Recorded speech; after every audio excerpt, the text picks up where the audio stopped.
Hello ladies and gentlemen, welcome back to the channel. I hope you're all well and I wish you all a happy new year. This is my first video for 2021. Let's see how it all goes. And yes, thank you for watching and welcome and thank you to all of the people that recently joined. I noticed that my channel suddenly exceeded 200 subscribers, which is cool. And I hope that that my content is of some benefit and use to you, um, and uh, improves your life in some, even if it's a small way. Uh, uh, get people thinking about things perhaps a little bit differently, um, and so on and so forth. So thank you for that, and welcome to those new members. Membership on the channel always seems to happen in, it's like I'll go for several months with no new subscribers at all, and then suddenly, like in the space of 1 week, I'll get like 10. It's very strange. Anyway, so ladies and gentlemen, today I want to discuss the issue of entertained by demons. Right? Are we entertained by demons, and are we perhaps over spiritualizing things? The reason why this comes up today is because I was sent a video by a studio called LED Live. It's a Seventh-day Adventist YouTube channel. It's a bunch of young chaps and ladies who discuss various issues regarding Hollywood and the kind of subversive nature of Hollywood, shall we say. And the channel's very popular, and they actually produce very high quality stuff. Their video quality, the just, it's very, you can see that these individuals are very well versed in video production, etc sort of things. So very high quality. I can see why they're as popular as they are, and they seem to do some fairly good work. And so I was sent the video. Their video was specifically, they're talking about, are we being entertained by demons? I was asked to have a look at it and give my thoughts on it, and so on and so forth. And so this is a bit of a critique on the video, because if I show you here, this is the title: Are you being entertained by demons, channeling spirits? And the video basically goes into the question of Hollywood celebrities having spirit guides, having alter egos, having channeling spirits, and all these kinds of things and stuff like that. And generally speaking, they are one in. I mean, when it comes to this kind of topic of YouTube channels and stuff like that, not just Christian ones, but secular ones and all that kind of stuff. In the conspiracy world, I mean, channels like these are actually a dime a dozen. Everyone and his dog these days is doing film analysis and what's the hidden meaning, and Illuminati and all of that kind of stuff on videos. And it's all very interesting. It's all very exciting. It's all very mysterious and stuff like that. And it does get a lot of eyeballs and stuff like that, because there's this mystery that, is it Illuminati? Is it people trying to control your minds and all that kind of stuff? And so you can see the appeal and all that sort of thing. I myself, for those of you that have been with the channel for a while, you'll know that I used to be part of the New Age movement myself. And interestingly enough, in this particular video from episode, should I say, of LED Live, they have actually invited on a young lady who herself was part of the New Age movement, who did all the astro traveling and all that kind of stuff. She doesn't really say much, in fairness. You would have thought that they would have had her speak maybe a little bit more than she did, sort of thing, being someone that is that well versed in what was going on there. But I myself come from that world as well. Before I became a Christian, I did all of the chanting and all of the kinds of things that they're involved. So I'm well aware, even in that world, we were very, very interested in Illuminati and symbolism in videos and kind of stuff. And this type of picture that you see on the video cover here is very, very typical of the kind of brouhaha that people go about, where they're showing the eye, you know, and Jay-Z over there at the top showing the triangle, and they're all covering the right eye and exposing the left eye and all of that sort of thing. And you see these pictures all over the place. People mine them in the internet, and oh, look at this, there must be something conspiratorial going on here and stuff like that. And so in this particular video of LED Live, they basically mine a whole bunch of videos where the individuals themselves are basically coming right out and saying, either my wife or someone significant is a witch or is a channeler of spirits, or whatever the case might be, or they themselves are basically saying, yes, you know, that performance that I did, it wasn't really me, it was someone else. I was channeling the spirit of whoever the hell it is, kind of thing. So these people are basically coming right out and saying it. And they do a good job of laying out all the videos and all these kinds of things. So if I'm so complimentary, then where exactly does my critique lie? My critique lies in the fact that if you watch the video, and I recommend you guys go check out the video. I mean, it's a decent video, sort of thing. My critique is that the individuals that they're talking about, the celebrities that they're talking about, at a certain point, they actually outright say, we're lying. We are professional liars. That's what we do. Right? And despite that, in spite of that, these individuals who are doing the video basically believe everything they say, right? They're literally telling you that they're liars, and yet the entire video is based on the fact that these people are telling the truth about all of this stuff, right? And so so my critique is actually a philosophical one, where wherever you go, whether it's LED Live, whether it's these individuals or anyone else, secular, it doesn't matter. And this is why once upon a time I used to be very, very much into this stuff, but after a while I eventually caught on to the fact that most of the stuff that was there was a lot of unargued presuppositions. Most of it was because it was sensationalist, because it's exciting, because it's they're channeling. It's it's exciting. It's entertaining, right? It's more entertainment really than anything else. But a lot of the philosophy is unargued. The philosophy remains unexposed. They assume these people are telling the truth, first of all. And also one of the reasons, and I find this everywhere, that why people want to believe that these celebrities are telling the truth is because it also confirms the presuppositions, what people already prefer to believe about Hollywood and whatever the case might be. And so it's almost like a confirmation bias, right? I believe it because it already confirms what I already believe about certain things and stuff like that. Now, I'm not saying here, be very careful, I'm not saying that they're absolutely 100% wrong. Absolutely, there is some sort of demonic involvement in all of these kinds of things, because for those of you that are more philosophically inclined, if you look beyond the symbols and the fluff, right? Because that's essentially what it is.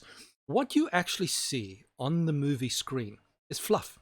It's absolutely fluff. The dangerous thing is the philosophy behind what's being shown, right? So if I'm to make an analogy, if we look at the Bible, Jesus spoke in parables, right? Like the parable of the sower and all that kind of stuff. The sower and the seeds and all these kinds of stuff, those things were essentially irrelevant. What was important was the message behind them, all right? Those just served as an analogy to make, because what happens is people struggle with abstractions, things that are very abstract, and sometimes you need to give them something concrete so that they can understand the principle and the abstraction behind it. So the analogy itself is basically irrelevant. What's important is the philosophy behind it that's being taught. And it's the same thing with with movies and stuff like that. What you are seeing on the television, right? Whether it's violence, whether it's sex, whether it's symbols, whether it's people blocking the left eye and whatever, that stuff is actually irrelevant. And people don't seem to don't seem to realize this. And when you tell them that, they actually seem to get quite deeply offended and deeply annoyed with you. But that stuff is irrelevant. It's absolutely, utterly irrelevant. It is fluff. It's fluff. People are all like, oh, it's conspiracy and you're exposing nothing, because the occultists know that you can see that they're doing the signs and the symbols and stuff like that. They put that in there on purpose, because then everyone runs off on a tangent believing that they have observed and seen and uncovered, right? But what's actually being taught philosophically behind that, the philosophy, no one ever brings it up. No one ever brings it up. The philosophy remains undiscussed, right? For the most part. And people are, oh, you know, the violence and the violence has nothing to do with it. The violence is irrelevant. It's why the violence is being perpetrated, right? It is the why. It is the motives. It is the philosophy. It's what are they trying to teach you? What is all of this fluff, this motion picture, right? A movie is essentially a visualized version of a parable. That's all it is. And the teaching behind it is what is the motivation for the movie to exist in the first place. The same thing, right? It's an educational device for philosophy, right? And that is the thing. And so, I mean, even if we go to the Bible, right, one of the main things that it tells us to beware of, right? It doesn't tell us to beware of, it's quite simple what it tells us to beware of. It says here, right, beware lest any man spoil you through philosophy and vain deceit. That's it. After the tradition of men and after the rudiments of the world, and not after Christ. So it's talking about beware of philosophy. Now, it's not saying that philosophy is bad. It's like beware that any man spoil you through philosophy, right? You can be spoiled. It's not that philosophy in its own right is a bad thing, okay? And vain deceit after the traditions of men, and so on and so forth. So the Bible, one of the most explicit warnings, like it tells you numerous times. The Bible tells you many times, stay away from familiar spirits, from demons. We know it, right? But one of the things that it tells you, it says stay away from that stuff because that stuff is rubbish. But what it tells you to beware, right? Because the deception doesn't come. The deception does not come in those things, right? That's not where the deception lies, in the occult practices and stuff like that. The deception lies in the philosophy that leads you to that stuff in the first place. So once the person is there doing all those occultic things, right, that is not the point of deception. The reason they're there is because they've already been deceived and then they've gone there. You understand what I'm saying? So the danger is not that arena, that occult arena over there. The danger is the philosophical things that lead you there in the first place, right? That's where the danger is.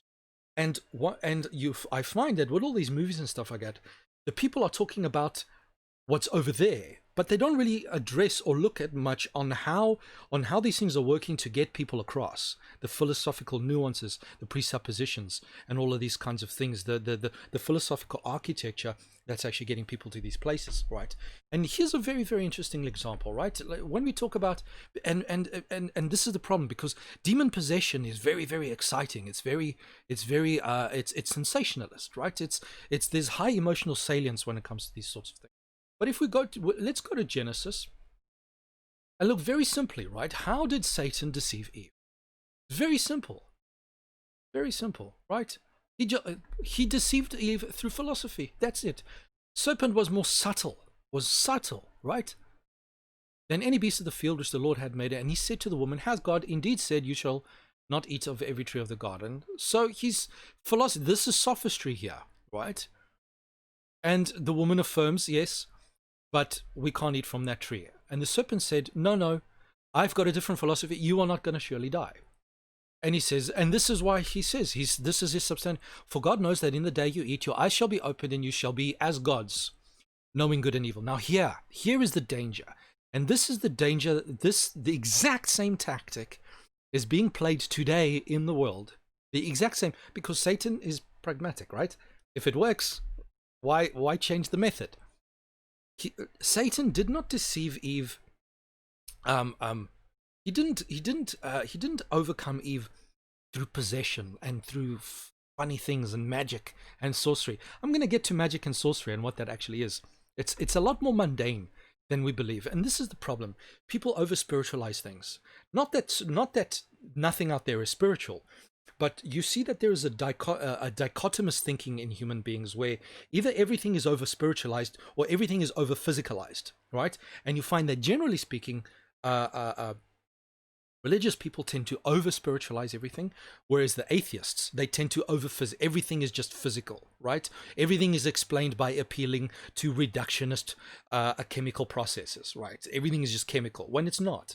And then with spiritual people, everything is a spiritual attack, is a spiritual whatever, when it's not always necessarily the case. The proper Christian understanding of the world is that it's a combination of the two.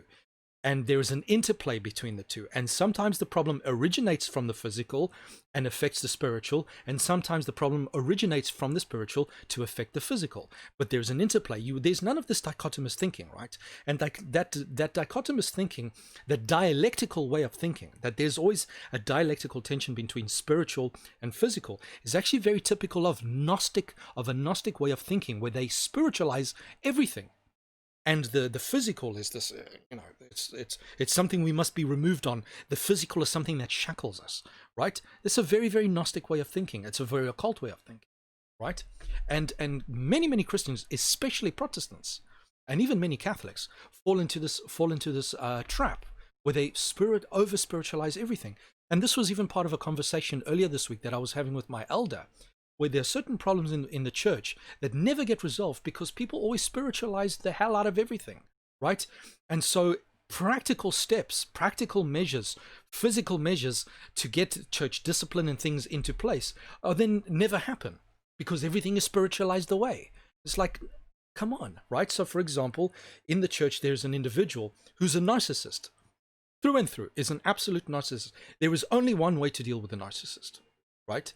You don't spiritualize away and beg and plead and pray and pray. There is one way to deal with a narcissist. You tell him, you shape up or you get kicked out. Because narcissists, you need to understand, narcissists, psychopaths, people like that, they do not respond to being appealed to and stuff like that. They respond to consequence only, right? There's the problem. The consequence has to be brought forward. Otherwise, they will never change. And the evidence is there. I've been attending this church for 10 years plus. This individual has not changed, is never changed, and constantly creates problem after problem after problem and is never dealt with. And other people like him, they're never dealt with. And the problem, first of all, causes the church to be an unpleasant environment. And so then the good people who see this going on, what do they eventually do? They leave the church and they go somewhere else, because the church is unwilling to discipline and deal with people who are difficult. And it's a very, very practical, it's not a spiritual issue. It's a physical, normal issue. You need to have a certain discipline. Here's the line. If you cross it, you get kicked out. End of story. But as soon as a narcissist sees, because a narcissist is like a child, the narcissist sees, I can step over this line and nothing is going to happen. Or maybe I get a little slap on the wrist, but nothing meaningful. He has no motivation to change whatsoever, which is why in the Old Testament, you see consequences were immediate, right? So let's go back to the thing. It's through philosophy, right? And the woman saw that the tree was good for food, and that it was pleasant to the eyes, and the tree desired to make one wise. Now here's how Satan got her. Satan appealed, right? So that the tree was good for food. So there's an appeal to the appetite, right? To physical cravings. Pleasant to the eyes, right? So appealed to her appetite, to her aesthetic considerations, and a tree to be desired to make one wise. Appealed to her narcissism. This is narcissistic. This is a narcissistic thing. She wanted to be wise. She took the fruit thereof and did eat, and gave also to her husband with her, and he did eat. Now here's one of the interesting things, ladies and gentlemen, right, about narcissism. Narcissism is contagious. Narcissism actually spreads like a virus. It's very, very interesting how it actually works, right? And then here's another issue. A very, very, and now again, demon possession is mentioned in the Bible, and anyone can off the top of it. But here's an interesting thing, where someone went completely crazy, like an animal, but at no point does it mention demon possession, right? So we have a look here. It's the story of Nebuchadnezzar, right? At that same hour was the thing fulfilled upon Nebuchadnezzar, and he was driven from men and did eat grass as oxen, and his body was wet with the dew of heaven, till his hairs were grown like eagles and feathers, and his like eagles' feathers, and his nails were like birds' claws. And at the end of the days, I, Nebuchadnezzar, lifted up mine eyes unto heaven, and mine understanding returned unto me, and I blessed the Most High, and I praised and honored him that liveth forever, whose dominion is an everlasting dominion, and his kingdom is from generation to generation. Now, here's the interesting thing that's going on here. Nebuchadnezzar was a narcissist because he thought he was God. This was actually the thinking of the Babylonians. I'm God. Put all that occult stuff aside for a moment. And you analyze the psychological profile of the individual. The individual is a narcissist. He believes he's God. This is the problem. This is narcissism. Narcissism makes you believe that you are God. They literally think they are God. That grandiosity. I'm infallible. I'm this. And this is what you see from Nebuchadnezzar. My kingdom will last forever. Look what I've done. It's this constant self-aggrandization. And he self-aggrandized himself before God, right? And what did God do? He basically drove him insane. And brought him so low that he went mad and was like an animal, like a beast in the field. And here's the interesting thing that people don't realize. This is basically a process called narcissistic mortification. Right? It's narcissistic. Nebuchadnezzar had his narcissism utterly mortified, and it drove him insane. And this is one of the interesting things that people who deal with narcissists, specifically, there's a therapy that I believe it was invented by a professor called Sam Vaknin, which is called cold therapy, where they literally induce severe narcissistic mortification on the narcissist in order to break through that grandiose, to destroy that and demolish that grandiose fantasy.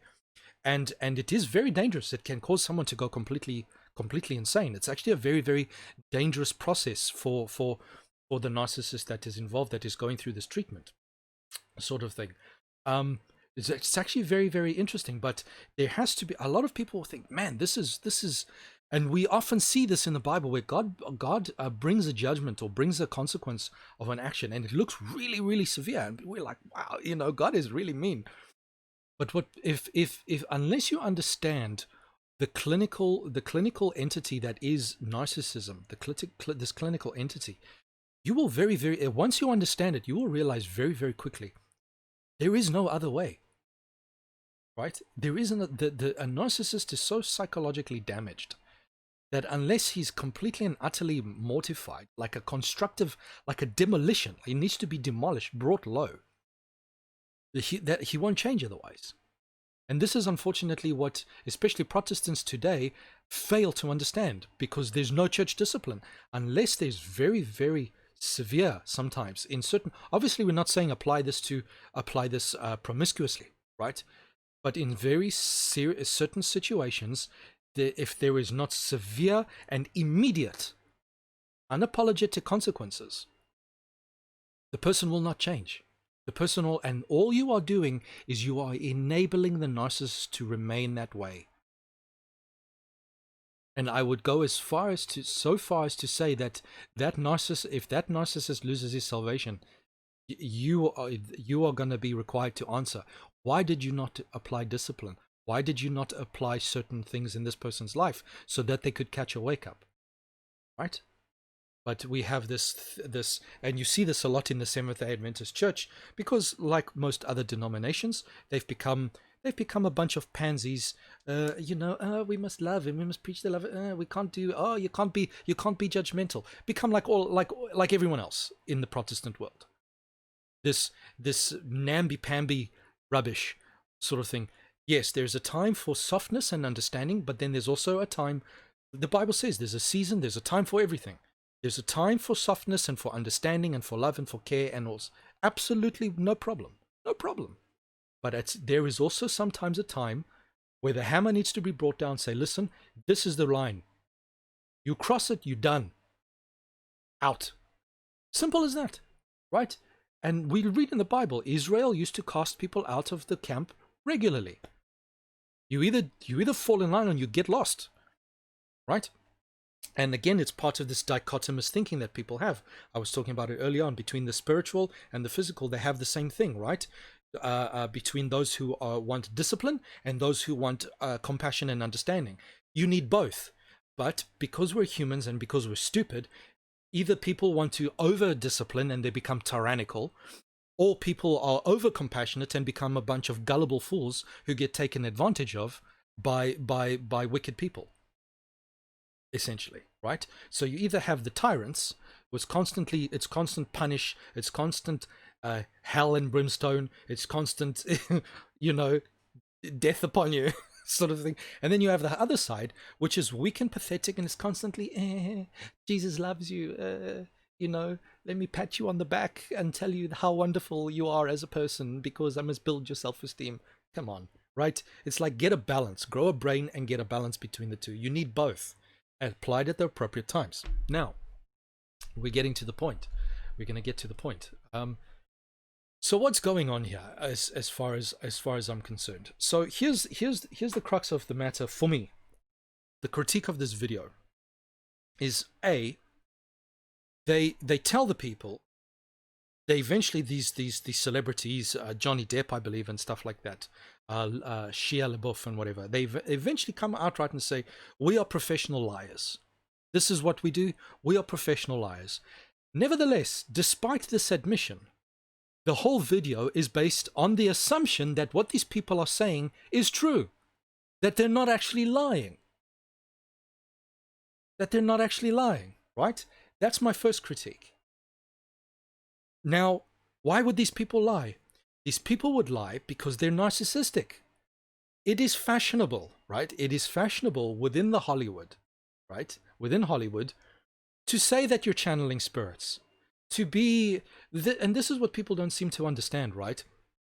It is fashionable in the world today to feign spirituality, to feign that I'm channeling spirits and channeling my higher self. It is fashionable to do so. A narcissist doesn't give a damn about the actual spiritual implications of whatever the case might be. A narcissist, if getting on all fours and barking like a dog will get him narcissistic supply, then that is exactly what a narcissist will do. It does not mean at all that he is, in fact, channeling spirits and whatever the case might be, right? At all. And so when these people are there and they're saying now there's something that's very, very, very common to know. It's actually a feature of people with cluster B personality disorders. So we're talking about narcissism, psychopathy, borderline, and histrionic personality disorder. All of these three disorders are all four of these disorders are exactly what you see exemplified by celebrities in Hollywood. Exactly. Personality disorders. And if you look at their histories, all of them were raised with abusive parents. The parents, there was problems at home. And then when they get older, they struggle with drugs. They're constantly getting arrested. They're constantly for driving drunk, for drug possession, for alcoholism. All of these people constantly. So people look at this and it's like, the first thing that you should assume is that these people are not in fact interacting with demons. These people are actually psychotic. These people are actually mentally disturbed. Why? Because, right, it is a feature of things like narcissism and stuff like that. First of all, to have a problem with object relations. Remember, when we talk about object relations, it is not uncommon for people with personality disorders, specifically those with cluster B personality disorders, to imagine that they are hearing voices from the outside. To imagine that they're hearing voices, right? And the individual, obviously, it is ego dystonic, right? It is dissonant for them to admit themselves. I am not actually hearing a voice. I am under a misapprehension. So what happens is you have external objects, psychologically speaking, you have external objects and you have internal objects, right? People with borderline personality confuse external objects with internal objects, and internal objects with an external object. So when a borderline confuses an internal object as an external object, what they're doing is they are externalizing something that is internal, and then they imagine that they are hearing a voice from the outside. And a lot of the time, so now this voice has to be explained, right? They're going to have to, because they're unwilling to believe that they are essentially psychotic to a degree, because these personality disorders, there's a lot of psychosis and stuff like that that's involved. It's like a schizophrenic.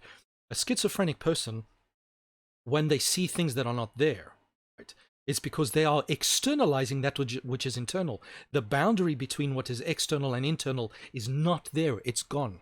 And so everything is externalized. And so they see stuff that's essentially in their own imagination, right? It's the externalization of their own imagination. That's schizophrenia in sort of the most extreme senses and stuff like that. But for people with narcissism and borderline personality disorder, it's very, very common for there to be voices or alter egos and all that kind of stuff, the internal things that they externalize, sort of thing. And part of their explanation, well, how do we explain this? I need to find they're going to say it's an alien spirit, or it's a spirit guide, or it's whatever the case might be, right? So just because the individual believes that it is a spirit does not mean it actually is.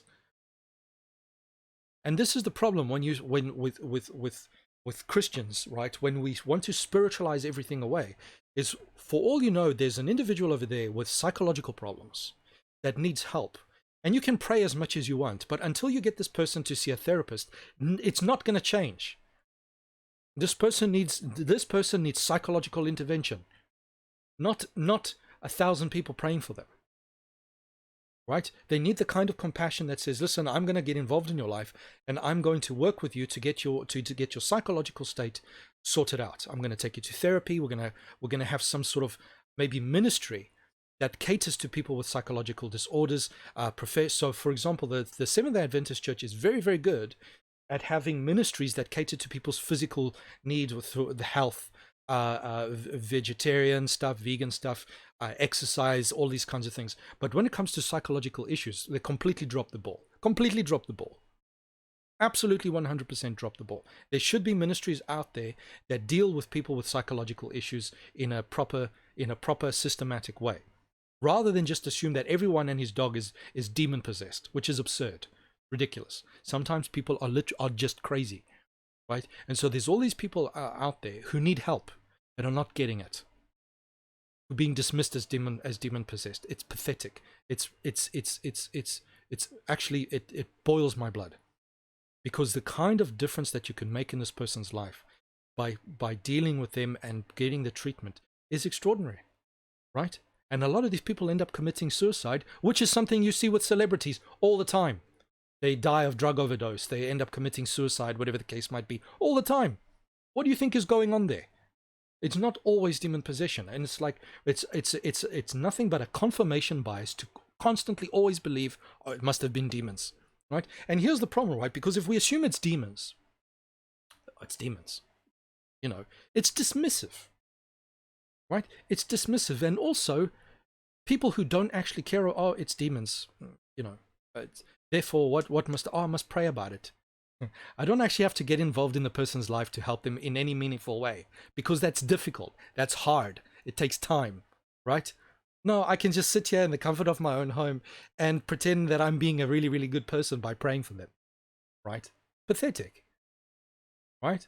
It's like I've said many, many times on this channel before.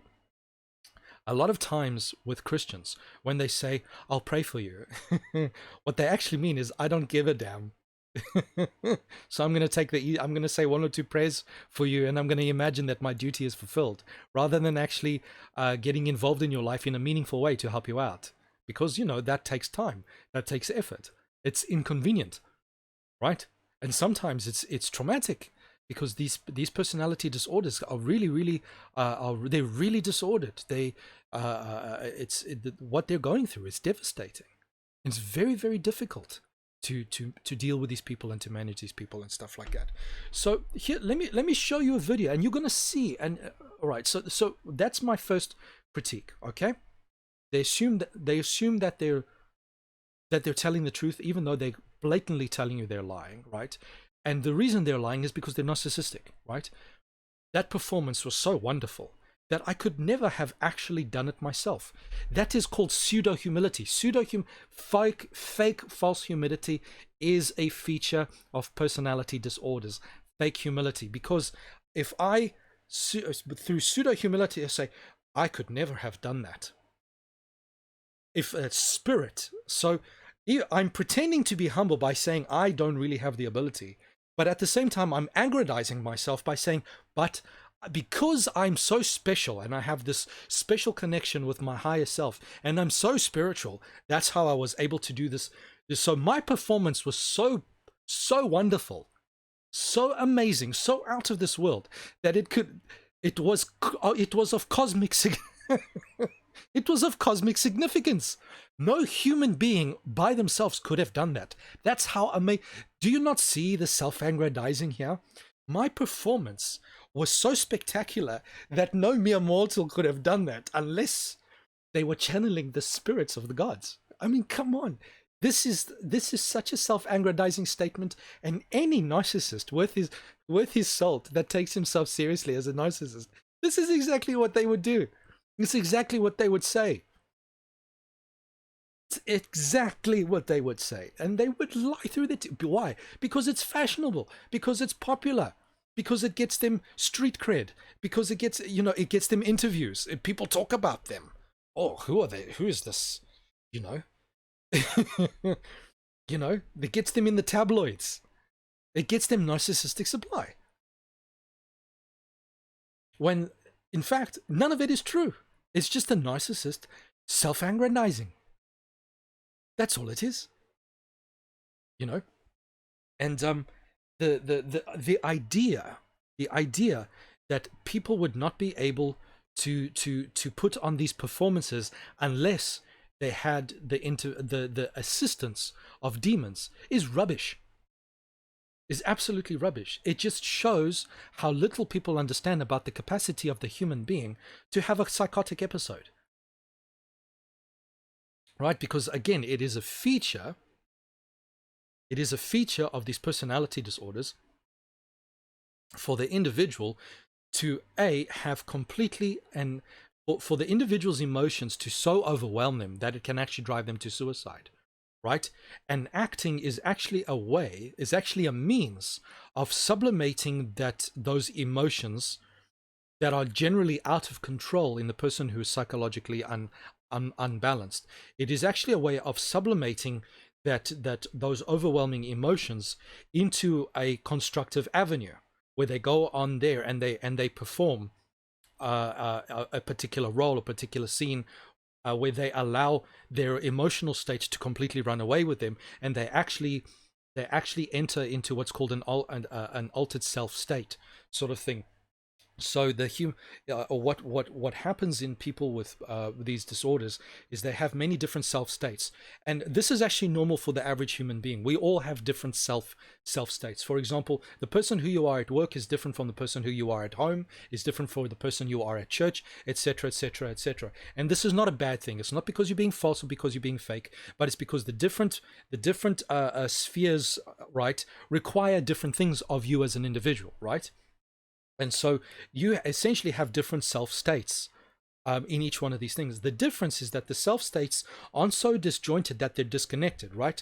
Because so the memory, right, of who you are at work and who you are at church and who you are at home, the memory is all contained within the same person, and so the identity is then the identity is amalgamated. You are not a fragmented individual, and you have a continuity. You have all the memories and stuff like that, and you are still a fully formed human being.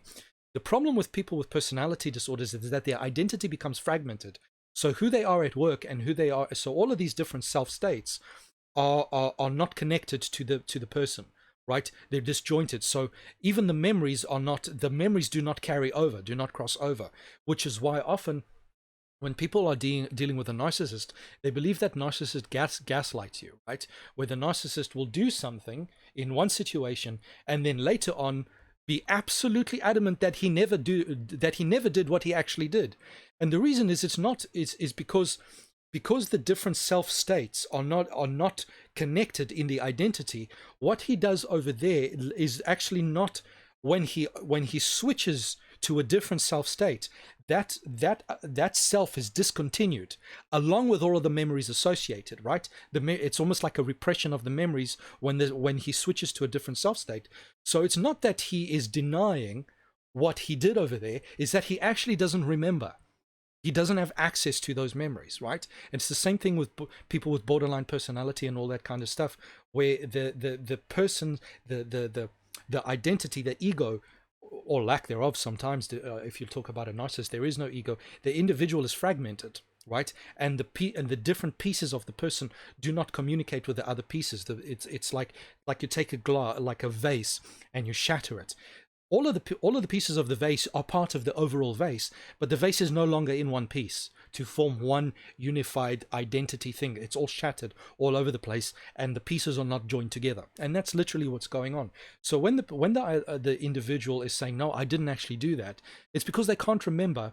And the person who you're dealing with in this self state would not necessarily do what the person in this self state would have done.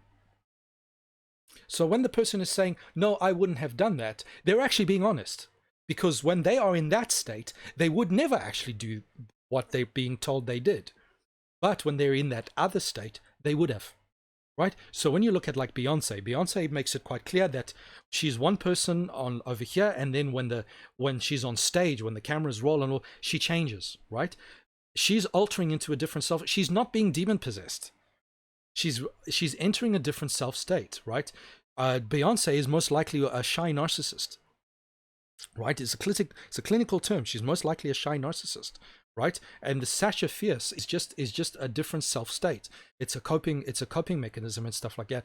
And it's because what happens is a lot of people again don't realize that the boundaries between borderline and narcissism and stuff. So a narcissist can become, depending on the situation, can become borderline or can become psychopathic, right? They're not necessarily the one thing all the time, because personality disorders are a response to trauma. It's an adaptive defense mechanism, right? So when the narcissist is met with a situation that his narcissism cannot deal with, he'll become a psychopath, or he'll become borderline, or he'll become histrionic. So there's a lot of overlap between the personality disorders that you're dealing with here, right?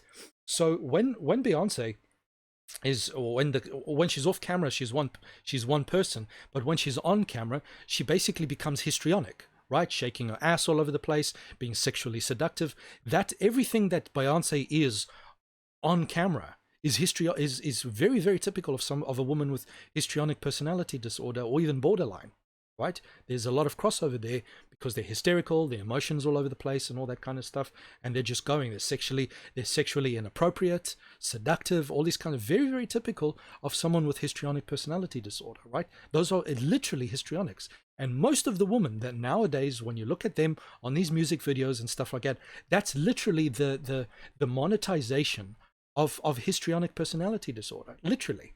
It's not necessarily for demons to be involved in these kinds of things, right? These people need help, right? Beyonce has got a personality problem. Her personality is fragmented, right? She's been traumatized somewhere along the line in her lifetime, which is why the personality is not there. And celebrity life in its own self is traumatizing. And this is something a lot of people don't understand. You can actually, even in an adult, let's say the person starts, and this is the thing, right? A lot of the time, when you look at photographs of these people, when they started off their careers, they look like normal people. But then 10 years after they've been in the industry, they're completely different. Why? Because the industry itself, that kind of a lifestyle, actually traumatizes you. And because no human being was ever meant to live that kind of lifestyle. Ever. Right? Ever. Right? Being aggrandized and worshipped by fans and all that kind of stuff. It eventually breeds a narcissistic personality in the individual. Right? It's actually it's actually quite sad. Now here's a just for interest's sake, what kind of personality profile would you expect in someone in this kind of thing? So it's very simple. You would expect someone who's very high in openness, right? Typical personality profile of people who get into this industry, people who are very, very high in openness. It is very common, very, very common. Now, openness literally means openness to experiences, right? So the opposite of this would be someone who's narrow-minded, okay? People who are extremely, extremely high in openness are actually prone to psychological issues, right? Um, so it is very so. For example, the openness is not common only in people who are involved in entertainment and the arts. It's also very common. So openness breaks down to creativity and intellect, right? Creativity and intellect. So these are the people these are your Beyoncés, your Johnny Depps, etc. All of your poets, all of your artistic people, right? And then intellect, these are all of your scientists, right? And we know that the higher you are generally in openness, the more psychological problems that tend to be associated with that. And we see this, for example, in some of the most brilliant, the most intelligent people on the planet. They tend to be a bit kooky, right? Your great physicists, your great scientists and stuff like that, they tend to be a little bit loopy, right? It's because of the high openness sort of thing where the brain just takes on so much information just all the time because it's so open that that it's almost like an overload. It can actually drive you a little bit loopy, and we find generally this is the case. And very, very often on the very, very, very high ends of intelligence, you see, and this is a clinical thing. It's clinically studied that the higher people are in intelligence, the higher the people are in openness and stuff like that, you start finding disorders like autism, schizophrenia, things of that sort at those very, very high levels and stuff like that. Because one of the things with openness is also very, very common for people who do not put very well defined boundaries between objects, right? So even in the terms of like object relations, right? The boundary between the external and the internal can be blurred, increasingly blurred with people who are very, very high in openness. So whilst they'll be very, very creative, and all that kind of stuff, it does come with its risks.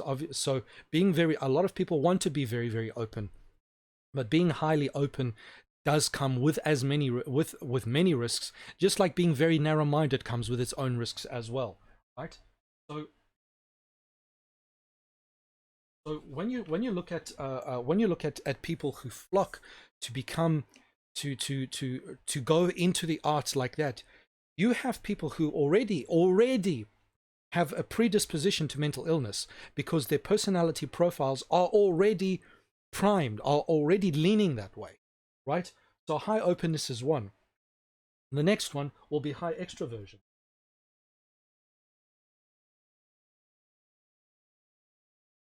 High extroversion, right?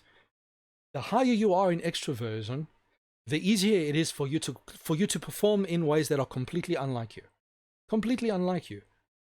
right? To go out and do these ridiculous performances. High extroverts, the class clown, the people always performing, the people always pulling faces, the people who are always laughing and making jokes, and in many ways can be a bit of a nuisance, right? Um, High extroversion, very, very typical. This is a personality profile of a narcissist, right? Most narcissists of the grandiose kind, right? High extroversion, specifically subtype assertiveness. High assertiveness, right? Which is why grandiose narcissists are mostly men, because mostly men have high assertiveness in extroversion, right? But also you see that the ones who want to go into the artistic fields more common is women. Why? Generally, women are higher in extroversion than men, right? And women generally, you'll find that they cluster under when under openness. Women it's more common for women to be under creativity than intellect. So men usually cluster under intellect, which is why generally they are the great mathematicians and the great physicists and great scientists and stuff like that. And then women. So some of the greatest names, if you think about the greatest names in the acting world and stuff like that, a lot of them are actually female, right? Marilyn Monroe and all these kinds of things. And interestingly enough, a lot of the people that these guys bring out many of them are in fact a woman who are very, very highly histrionic, right? And it's very, very common for women with these personalities like this to actually behave in overtly sexual ways, which is exactly what you see with all of these individuals that they bring up in this particular video. High levels of histrionic behavior. Okay. So extroversion, people who are extrovert tend to have no inhibitions whatsoever. They'll do it. They don't care, right? No problem. So very, very, very easy for them to put on these performances that most of us would be too embarrassed to do, in fact, right? Your average person, so the higher you are in extroversion, specifically assertiveness, the less easy it is to embarrass you. It almost becomes, to at a certain point, almost impossible to embarrass you because you don't care, right? And then neuroticism is an interesting one. So your neuroticism, right? So when it comes to neuroticism, you will actually get a mixture of both, sort of thing, depending on the on what's being manifested. So the grandiose narcissist will have very, very low neuroticism, and they are the very, very arrogant types. Yeah, it's me, it's what I did, I don't care, whatever the case. They're very, very self-assured. There's no whatever. And generally these types, you'll find, they don't necessarily actually develop alter egos, right? They're very self-referential. So, for example, if you take someone like Denzel Washington, he'll say, I channeled whoever, or I channeled this person, or I channeled that person.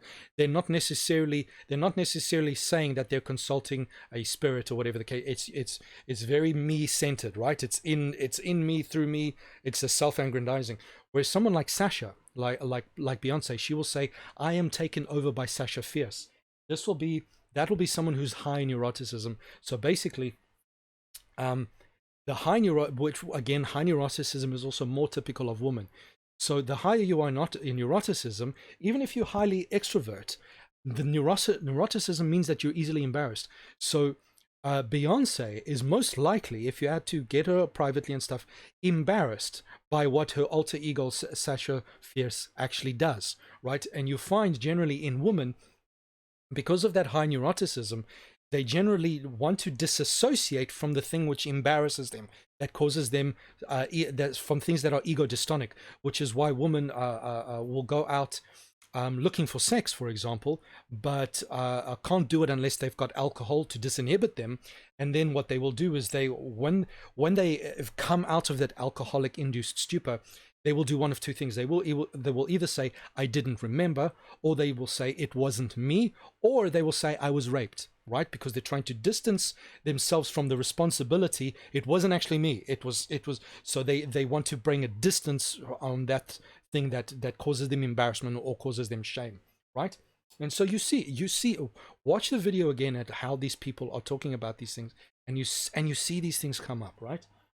So this is what you're looking for, right? And then also very low.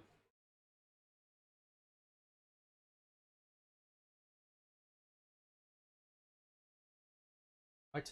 You're looking at very, very low conscientiousness, which is why generally, so the lower you are in conscientiousness, the less inhibitions you have, right? So extroversion is very, very high impulse to go out and do and be, right? It's actually the positive emotion dimension, to go out and do and be and stuff. It's that impulse to go and do, right? Conscientiousness is your ability to regulate your impulses, right? Is your inhibitions, essentially your inhibitory dimension, right? People who are very, very high in conscientiousness like to follow rules, everything, it's neat and it's order, and I control myself, whatever the case might be. But people with low conscientiousness have no inhibition whatsoever, which is why often they become addicted to drugs, addicted to alcohol, and their personalities are very erratic. Their personalities are explosive and all that kind of stuff, because there's no regulatory mechanism in the individual. So when you look at the personality profiles of the typical individual, this kind of person is attracted to the arts. Just by virtue of their personality, because your personality orients you in life, right? And so when they get into that world allows them full expression of their personality, full expression of their personality, and to the point where it actually pathologizes their personality, because it allows free reign, and the more absurd, the more obscene they are, right, the more they're rewarded for it. Okay? And so that's what's actually going on in the vast majority of cases, right? It's not necessary for Satan or some spiritual demon to be involved in order for these people to behave that way, right? And this is the problem again as well, is a lot of people, they underestimate, and again, this is very, very typical of Protestants. But why do they do that? It's very, very typical for Protestants to want to attribute as much to Satan as possible. Why? Because it is psychologically, it is ego syntonic, meaning it helps me to believe that it wasn't really. Remember I was telling you about the neurotic woman who is ashamed of the thing that she did, and then she tries to distance responsibility as much as possible from the action, and to the point where she will even invent an alter ego. No, it was the alter ego that was responsible for it. It wasn't me, or it was the alcohol, or it was something else that forced me into that situation. And it's the same thing when you have Christians saying, "Oh, it was the devil that made me do it," right? The thing that they do that causes them shame, that brings them shame, they try to distance themselves from it. And so psychologically what's going there, they don't want to take responsibility. No, I am sinful. I'm sinful. I am the miserable son of a gun that knowingly and willingly did X. Me. But that's ego dystonic. It causes dissonance because why? Or because I'm a good Christian, because I'm a saint, right? This is narcissism, right? Because I'm a saint, I'm really actually a good person deep down inside. No, you are not. Nowhere in the Bible does it say that we are all essentially good. Anywhere, right? So a lot of it is an underestimating of how evil and wicked we are without help from the devil. Just you know what I'm saying? We are miserable even without Satan. Us. We don't need help to be miserable. We don't need it. We are that way inclined anyway. Okay? And people that always want to spiritualize everything away, constantly separate the actions of human beings from the human being themselves and make it like it was a spiritual demonic intervention. That is actually a psychological problem that is going on there in many ways. Yes, Satan does tempt and stuff like that, but most of the time, yes, of course, there can be possession. There absolutely can be possession, but most of the time, ladies and gentlemen, Satan tempts. That's all he does. He tempts you. The rest of it is all you. The rest of it is just you. He just puts the worm on the hook. You're the one that bites, right, and thrashes about, right? Because you are not aware of your weaknesses, because we're all a bit narcissistic. We all think we're better than we are. It's very, very common. It's actually very, very common. So this is the problem with and I don't see this kind of thing being talked about at all. And this is what's going on. So here's a video. Let me show you, because this is going to allude to another problem, right? Here's what they say.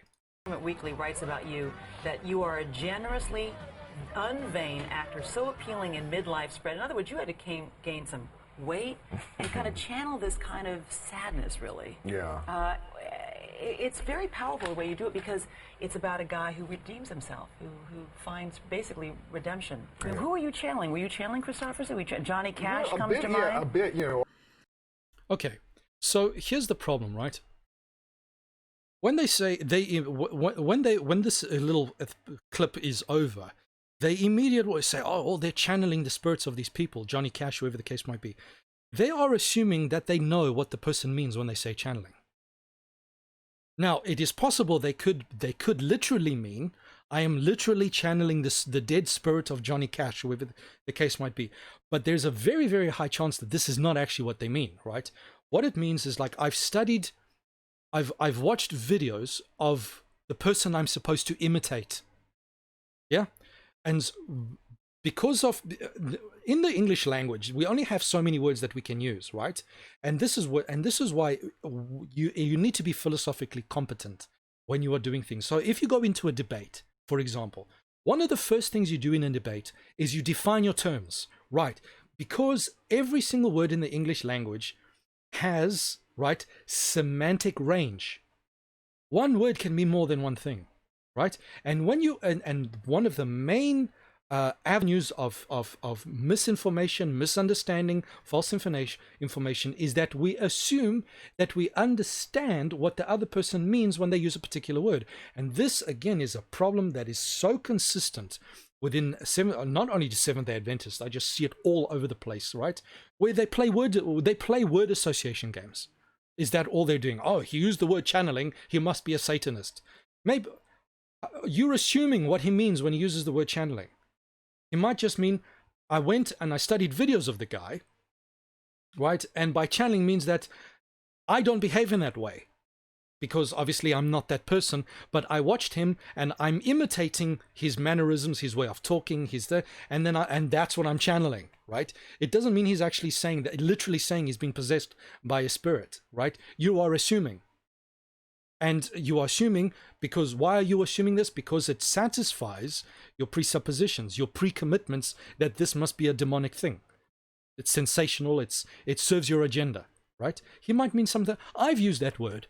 Sometimes, yeah, I'm channeling whatever sort of thing. I've used that word sometimes, and at no point did I mean that I was channeling a spirit, okay? And I was having a conversation with a lady a while ago as well. We were talking about different psychological therapies that can be used to treat stuff like that. And she's like, oh no, this therapy uses visualization, therefore it's from the devil. No matter what I did, I could not dislodge her from the presupposition that when they use the word visualize in that particular modality, it has nothing to do with the type of visualization, guided meditation that is being done in occult practices. But because the woman was, all she was interested in is word association games, right? Therefore, no matter what I told her, because, oh, this is the word that they used and it's the same word, therefore it's the same thing. Oh man, I wanted to box her ears. But you couldn't dislodge, and this is it's shallow thinking, right? And when we do this, and this is one of my major points, when we do this, we discredit ourselves. Because if the person comes out and says, listen, that's not what I meant, then what do you end up with pie in your face, because you look like a hysterical, stupid Christian that's just, And the problem is that the people will never say, oh yeah, okay, I was actually wrong, I assumed incorrectly. No, they will double down, rather. Okay? And you can't tell them. You can't speak to them otherwise. Right? And so here, I want, man, this video of Meryl Streep. I mean, Meryl Streep is a narcissist if there ever was one, right?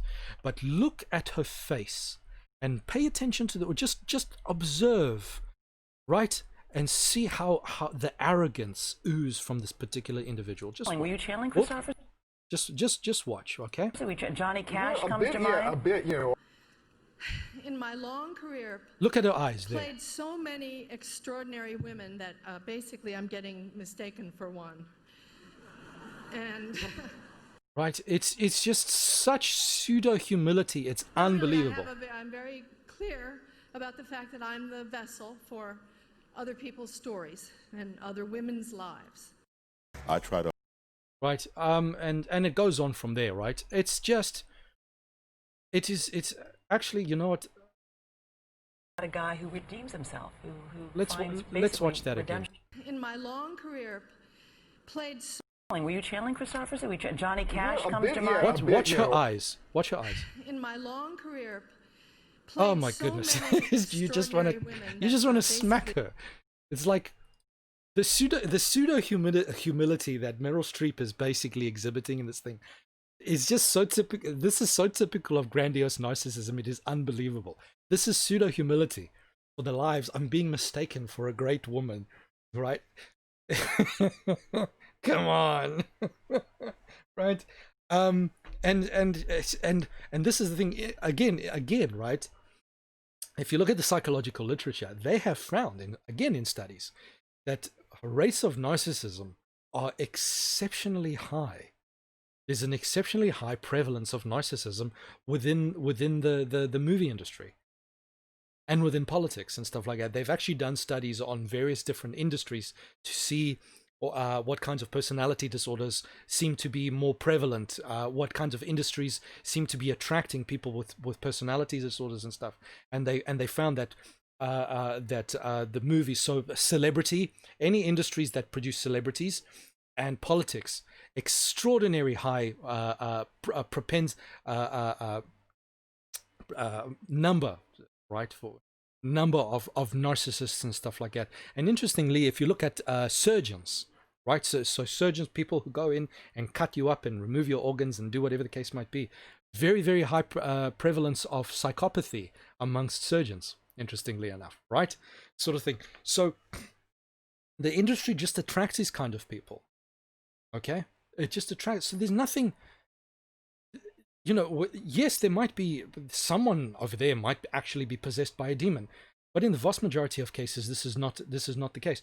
And here is where now Protestants in the world are going to freak out when I say this. Right, the Catholic Church and the Orthodox Church actually deal with demon possession in a much more rational way. First of all, unlike Protestants, the Catholics and the Orthodox actually have sections of their church dedicated to exorcism. Unlike Protestants have no methodical, established, systematic way of dealing with demon possession. None whatsoever. All right. So it's every idiot for himself, right? Which is why it's this absurdity. Everyone, they don't behave the way we behave and the way we presuppose, therefore they must be possessed by demons. It's actually absurd. Okay. Meanwhile, in their own churches, they're falling on the floor, hooping and howling and jumping around like a bunch of idiots. But that's fine. That's the Holy Spirit. It's absurd. It really is absurd. And even that is not demon possession, right? That's not demon possession. Those are hysterics, right? The people whip themselves up into an emotional hysteria, and that's the result. Okay, it doesn't need to be a demon possession, right? Satan is happy that they're doing this kind of imbecility, but the thing is, right? Satan is intelligent. Okay, he's intelligent. Like, if he sees that you all on your own are sending yourself to the pits of hell, why is he going to waste the effort on you? Like, you're already going there by yourself. Why is he going to bother? You know what I'm saying? He's got other people to worry about. You know what I'm saying? Actual saints to worry about. Okay, it's ridiculous. So that's you know. So where was I going now next? So this is the problem I have, right? Well, I mean, I've already mentioned the problem, but these are the kinds of considerations that I have. A lot of it is sensationalism and all that sort of thing. Okay, I remember my point. So the Catholics and the Orthodox actually have established methods of dealing with exorcisms, and one of the things that they do, and they do very well, is they have a process where first of all, their exorcists are educated. All right, they're actually educated, and they consult with psychologists. They're informed, they're educated people. They come into a situation and they analyze, are we actually dealing with a demon possession here, or are we dealing with someone who's psychotic? Right? And then they try to figure out which is the best way to help the individual. And they do that well, right?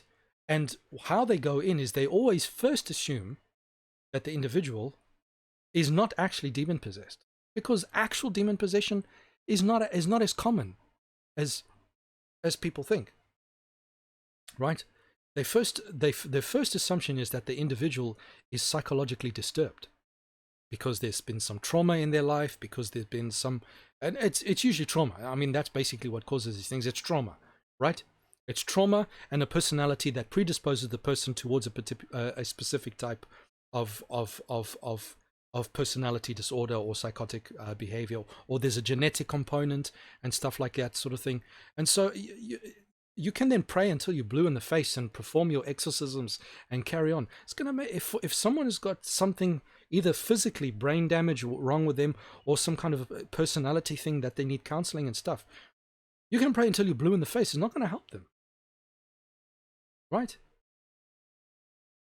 To each person, what they need, not going around, oh, this is for the sensation a bit because you have something to say. It's like people who constantly preach on revelation and the end time. It's because it's it's like there's other stuff. I mean, I know lay preachers, they only preach on revelation and end time. Why? Because it's sensationalist. Because they, oh, look at me, I'm preaching on this, I understand the symbols. It's a narcissistic thing as well, sort of thing, right? Constantly, and imagining and assuming things and seeing into things that aren't necessarily there sometimes. We've got to be sensible people. This sort of stuff is very, very irritating. We always assume one thing. We always assume the same thing. It's one explanation for all phenomena. It's wrong-headed, right? And as a result, people go. I mean, I see it all the time in the church, right? We pretend, and we pretend, right? Because we're human beings, we're miserable, we're ignorant, we're stupid, right? In the churches, they pretend to be so we care and we this and but they don't. They don't. People with real problems, people with real, genuine psychological problems, and oh no, he must be demon possessed, or he's not a nice person, right? I can't be bothered, so I'm just gonna pray, or I'm gonna, oh, Jesus loves you. Read the Bible, Here, have Ellen White. Read Ellen White. It's going to cure you. It's like, if the person is not in a sound state of mind, what makes you think they're going to understand the words on that page? Right? What makes you think they're going to understand? They need help. It needs explanation. Like the Ethiopian, when the apostle came, is like, listen, can you please explain to me? I'm reading this thing I don't understand. And the apostle opened up the word of God to him. And he's like, oh, now I understand. Some people need help. Right? Yeah, absolutely. Some people are demon possessed, whatever the case might be. But for the most part, you are dealing with narcissists who are saying these things not because they're true, but because it is a method of self-aggrandizement. That is actually what most of the Illuminati and all that kind of stuff is actually for. Illuminati, Freemasons, and all, the vast majority of that stuff is joined by people who are narcissistic and want to self-aggrandize. There's nothing to it, actually. All of this Gnostic mysteries, and we have secret knowledge. We have secret understanding that no one... This is narcissistic behavior. There's nothing there. Satan has nothing actually to offer anyone. It's empty. It's vacant. It's void. There's nothing there. There's nothing there. Right? It's magic and sorcery. Do you want to know what magic is, ladies and gentlemen? Really? I'm going to reveal the mystery to you. What is magic? First of all, is it possible that there can be a supernatural influence to do certain things? Absolutely. Satan can perform his own version of miracles, right? Like with Moses threw the staff, it turned into a serpent, and then the opposite people threw their staffs, they also became serpents. They can perform their own version of miracles. Absolutely. Absolutely. But in the vast majority of cases, magic, what is magic? Magic is when you say a spell and what you want to happen happens in the world, right? Magic is literally the gift of speech, the gift of sophistry. What does the Bible say? Beware of philosophy and vain deceit. That's what magic is. Magic is the individual's ability to speak in such a way as to influence others, to influence others and the world to do what they want. That's all it is. Mystery solved. It's not this Disney with things floating around in the air and glitter and stuff like that. That's fluff. That's fluff for the goyim, for the idiots and the uninitiated, to have a straw man view of what magic and sorcery and alchemy is really all about. The real actual thing in itself is mundane. It's bad. It's sophistry. It's bad philosophy. It's propaganda. That's all it is. The ability to plant an idea in your mind and make you behave in the way that I want you to behave. That's all it is. That's what the films are for. The film, that's sorcery. That's magic, right? Not because it's doing abracadabra on your head, but because it's delivering you a philosophy that you, if you're too ignorant to understand the laws of logic, etc., properly, that you'll accept. And most of the people, when they watch a movie, that situation, it's not that he killed the guy, but it's why he killed the guy. Oh, I agree, he should have killed that guy because the movie gives you a reason as to why man number one killed man number two at the end of the movie. That's all it is. It's a parable. It's a storytelling. Here is my worldview. Here is my philosophy. Here is the way we think about the world. Here is the way we think about things, right?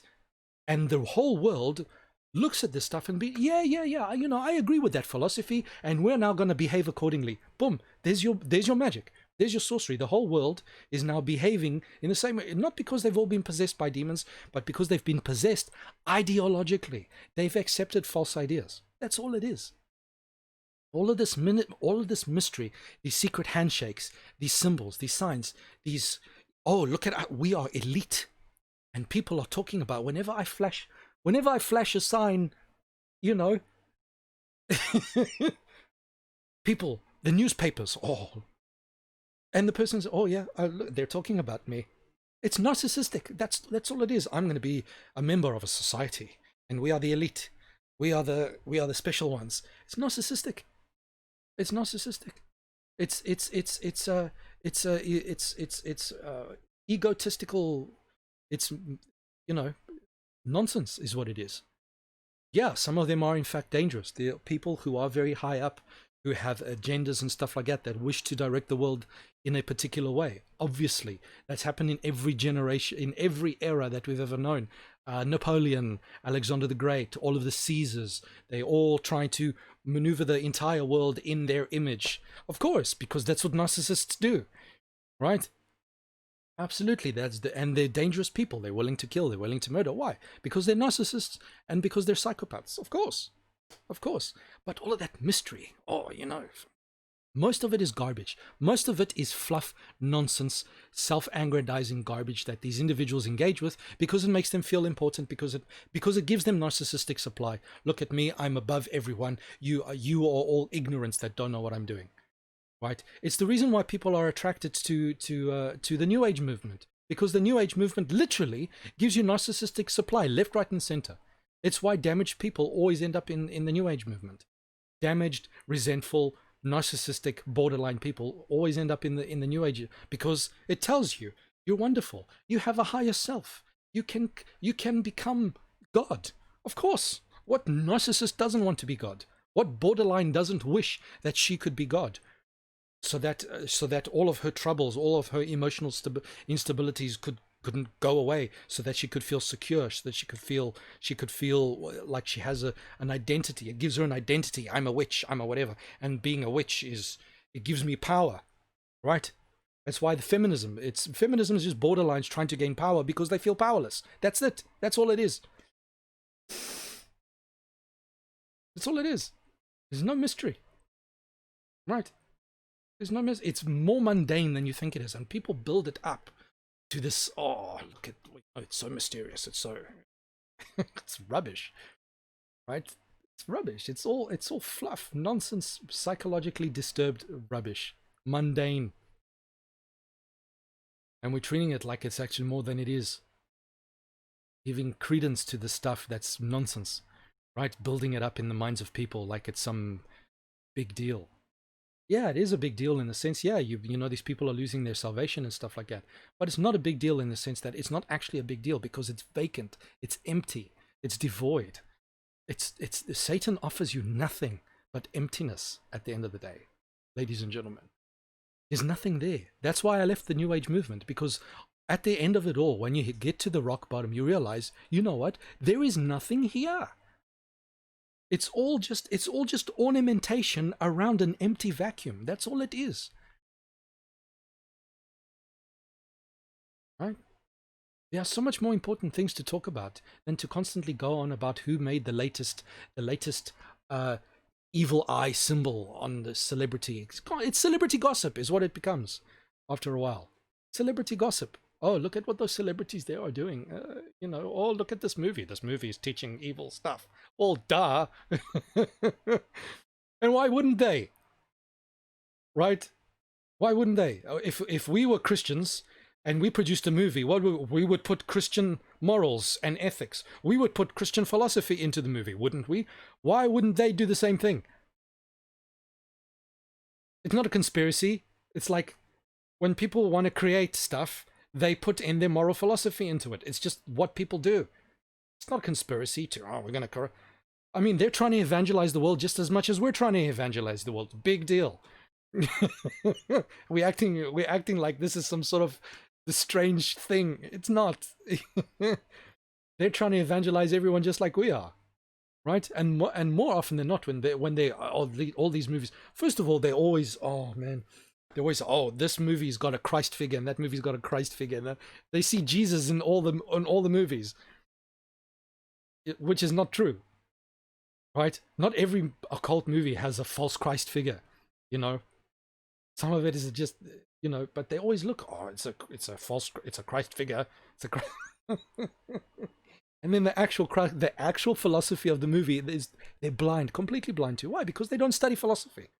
They don't study philosophy. They don't know what these people actually believe or why. They will take a quote out of context. Oh, read this quote. Look what this quote means, right? And meanwhile, if you actually read the whole book, you would see there's nothing. It doesn't mean what they think it means, right? And we as Christians should know that people should be aware of it, because people do it to the Bible all the time. They take out a Bible verse and, oh, look what it means here, how evil the Bible is, and we're like, no, that's not what it means. Read the whole thing in context. But when we do it too, and they do it on this video, right? I mean, the video is like is almost an hour long, so I can't go through each point and stuff like that. But they do a lot of that. I mean, listen, I'm not trying to bash them at all. I'm not trying to bash these guys at all or anything like that. But it's just, you know, as I was watching it, I was like, man, there's so many other things that could have been said here. And most of it is speculation, right? And you see there, oh, you know, it's assumption. It's just speculation after speculation after speculation and presuppositions, and you can see it's nothing but one. And yes, whilst I agree with the ideology, obviously I'm a Christian as well, and I'm a Seventh-day Adventist just like they are. But it's just one thing. There's nothing new there. There's nothing actually of in-depth information that you know. It's very shallow. And I mean, a lot of their stuff material is actually like that, right? I mean, I haven't gone through all. You know, it's not. It's not a bad channel. It's by any means whatsoever. It's not a bad channel. It's not. I'm not saying they're bad. I mean, their stuff it's good quality and stuff like that. But all of the stuff that I've watched so far, it scratches the surface, and that's it. And it looks like that whilst they're scratching the surface, they think that they've uncovered something very deep when they actually haven't really. They're just scratching the surface, right? Which is why I said, you know, this girl who was a member of the whole occult and New Age movement, I thought she would have spoken more, but she barely does, right? I imagine if she was part of the occult, she would have had something more to say, but it doesn't seem like even she really understands a lot of this stuff, right? I actually went to her own channel, because apparently she's got her own channel where she's clueless as well, and she says so. She says there's a lot of stuff I don't understand, so I don't even know what she's doing there, to be honest, right? Because she doesn't actually give any more insight to anything. She doesn't add to what they all. She just basically nods and agrees with everything they say, right? This is not, you know, I don't know. I think they could do better, right? They could go deeper, but you know, that's it. So, ladies and gentlemen, to sum up, to close, right? Don't assume that everything is this massive big deal. Sometimes things are mundane. Sometimes just a disturbed person, right? Someone who's been traumatized in life. And when you see their lives and you think, oh, these people are evil, these people, think more. Think more. It's very easy to dismiss someone as just an evil Satanist, right? When in actuality, this is a very disturbed person that needs our help, that needs our sympathy, that needs more other than just for us to point fingers, oh, look how demonic they are. You know what I mean? And it's not just a celebrity. You're going to meet people like this around you. Like at my church with this narcissistic imbecile that the church refuses to deal with because they're all a bunch of namby-pamby idiots who are too afraid, who don't have the gumption to say, listen, guy, this guy needs help. He needs help, right? Because his life is a misery. You can see it on his face. You can see it on his face. And I'm telling you, anyone who is a narcissist has got a miserable life. End of story, right? They are that way for a reason. This person needs help. And unless you have an intervention of decided and no nonsense, this person's never going to have any reason to, because they think they're fine. And not only that, but they put the idiot up on the pulpit to preach. And every single time he preaches, people complain about it because he goes up there and talks nonsense. I've had him in my classes when we're having Sabbath school and when we're studying the lesson or studying whatever. Whenever he opens his mouth, most of the time it's utterly irrelevant. And he's so arrogant, it's unbelievable. But he just carries on like this, and they're enabling him. He will never get better. And people are going to be, and then one day, I can imagine, I can see this. God's going to be like, listen, I sent this guy into your midst because he needs help. What did you do with him? Nothing. You just allowed him to carry on the way he was. You enabled him. You're going to be held responsible. We're responsible. We are our brother's keepers. We're responsible, right? We need to think about these things. Cup of tea. It's called gunpowder tea. It helps with my attention deficit disorder. It's great stuff. But ladies and gentlemen, man, we gotta be. We've got to be, the Bible says, as what's it? As gentle as doves and as wise as serpents. We've got to be a bit more wise, and and be able to differentiate where these things are lying, and not constantly always on this dichotomous dialectical thinking. There's sometimes things are just very mundane. Sometimes a person is just psychologically disturbed, right? And they need help. They need sympathy. They need rather than finger pointing. Evil, demonic person. Come on, that's dismissive, right? Anyway, ladies and gentlemen, I hope this helps somehow. I understand this kind of material is very interesting and stuff like that, but in a way, they're angredizing stuff that shouldn't be angredized. And they're misunderstanding things that shouldn't be misunderstood, right? This constant focus on the wrong part of what's actually really going on. Okay? And I've tried to honestly, I've actually tried to talk to them, but they won't hear it. People for you. Anyway, ladies and gentlemen, thank you for your viewership, and welcome to the new people that have joined the channel. Thank you very much. I hope this helps.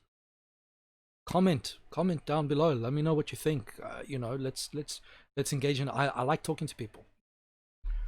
Comment, share the video. But comment. I like comments. I want to talk to people, right? I like talking to people. Tell me what you think, right? Am I completely wacko? Do I make some kind of sense? Let's figure it out. Let's chat. Talk. I don't even if you don't share, talk to me, right? It'll be great. Right, and then also for those of you that are interested, I've got a Facebook page, right? Same thing, Some Christian Guy Facebook page. Look for it. I post articles and stuff there all the time, and my videos sometimes go up there as well when I've got time to upload it. So check it out.